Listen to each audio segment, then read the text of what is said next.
नमस्ते।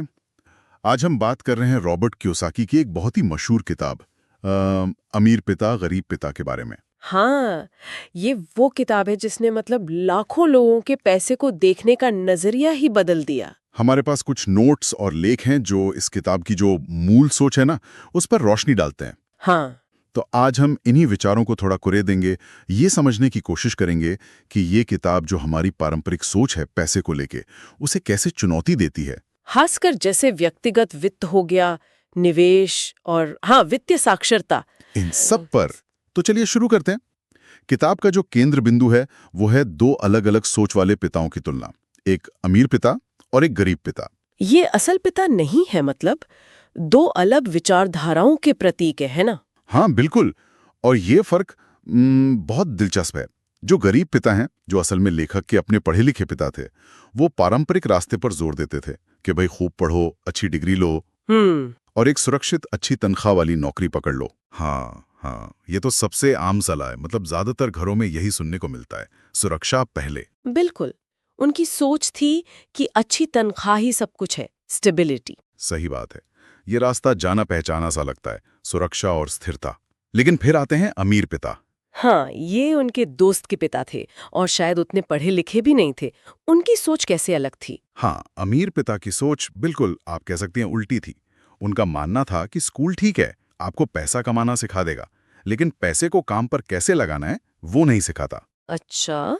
वो जोर देते थे वित्तीय साक्षरता पर, मतलब ये समझना कि पैसा काम कैसे करता है, संपत्ति क्या है, देनदारी क्या है, इन दोनों में फर्क समझना, और सबसे जरूरी संपत्ति बनाई कैसे जाती है। संपत्ति और देनदारी। हाँ, इस पर किताब में बहुत जोर है ना। आमतौर पर तो लोग घर को, कार को संपत्ति ही मानते हैं। हाँ, यही तो बात है।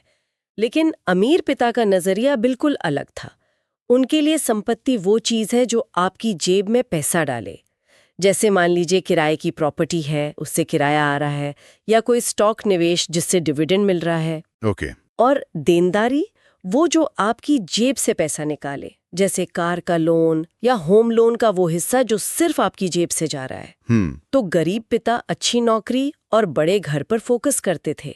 अमीर पिता वो ऐसी संपत्तियां बनाने पर जो लगातार आय देती रहें, पैसिव इनकम जिसे कहते हैं। तो इसका मतलब ये हुआ कि अमीर पिता का रास्ता सिर्फ ज्यादा कमाने का नहीं है, बल्कि पैसे की समझ बढ़ाने का है और फिर उस पैसे को अपने लिए काम पर लगाने का। यही है वो वित्तीय साक्षरता जिसकी आप बात कर रही थी। बिल्कुल। वित्तीय साक्षरता का मतलब सिर्फ ये नहीं कि आपको अकाउंटिंग या निवेश की सारी बारीकियां पता हो। नहीं, असल में ये पैसे को लेकर अपनी मानसिकता, अपनी सोच बदलने के बारे में है। अच्छा। का पूरा दर्शन इसी सोच पर आधारित है कि असली दौलत निष्क्रिय आय से बनती है, संपत्ति बनाने से बनती है, सिर्फ ज्यादा तनख्वाह वाली नौकरी से नहीं। यहाँ एक और बात दिमाग में आ रही है। किताब पारंपरिक शिक्षा पर भी सवाल उठाती है ना? हाँ, कहती है कि स्कूल हमें अच्छा कर्मचारी बनना सिखाते हैं, मालिक नहीं। हाँ। ये एक बहुत बड़ा पॉइंट है किताब का। अमीर पिता का तर्क यही है कि हमारा जो पारंपरिक शिक्षा का सिस्टम है, वो लोगों को पैसे से जुड़े जोखिम से डरना सिखाता है, सेफ खेलना सिखाता है, नौकरी की सुरक्षा ढूंढना सिखाता है। जबकि अमीर बनने के लिए, या यूं कहें कि वित्तीय रूप से स्वतंत्र होने के लिए, आपको हिसाब लगाकर जोखिम लेना सीखना होगा, गलतियों से सीखना होगा और लगातार अपनी जो वित्तीय समझ है उसे बढ़ाते रहना होगा। सही। इसीलिए वो उद्यमिता यानी अपना बिजनेस शुरू करना और निवेश करना, इसको नौकरी करने से बेहतर मानते थे। तो कुल मिलाकर देखें तो ये किताब सिर्फ पैसों के लेन देन की बात नहीं कर रही। ये तो सोच का एक पूरा ढांचा बदलने की बात कर रही है ना। मतलब हमें नौकरी की सुरक्षा वाली मानसिकता से निकालकर संपत्ति बनाने वाली मानसिकता की तरफ ले जाने की कोशिश कर रही है। एकदम सही कहा। अगर हम इसे थोड़ा और बड़े परिप्रेक्ष्य में देखें तो ये किताब असल में वित्तीय जीवन जीने के दो अलग अलग दर्शन, दो फिलॉसफीज हमारे सामने रखती है। एक रास्ता है अच्छी पढ़ाई करो, सुरक्षित नौकरी पाओ और अपने खर्चों को मैनेज करो। हाँ, पारंपरिक रास्ता। बिल्कुल। और दूसरा रास्ता है पहले वित्तीय शिक्षा हासिल करो, फिर संपत्ति बनाओ, निवेश करो और पैसे को अपने लिए काम पर लगाना सीखो। दो बिल्कुल अलग रास्ते। हाँ, और यहीं पर यहीं पर एक बहुत महत्वपूर्ण सवाल उठता है मेरे ख्याल से।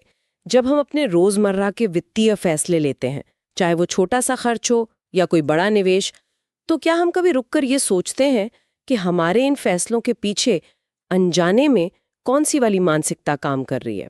गरीब पिता वाली सोच या अमीर पिता वाली? वाह, ये सोचने के लिए वाकई एक बहुत अच्छा सवाल है।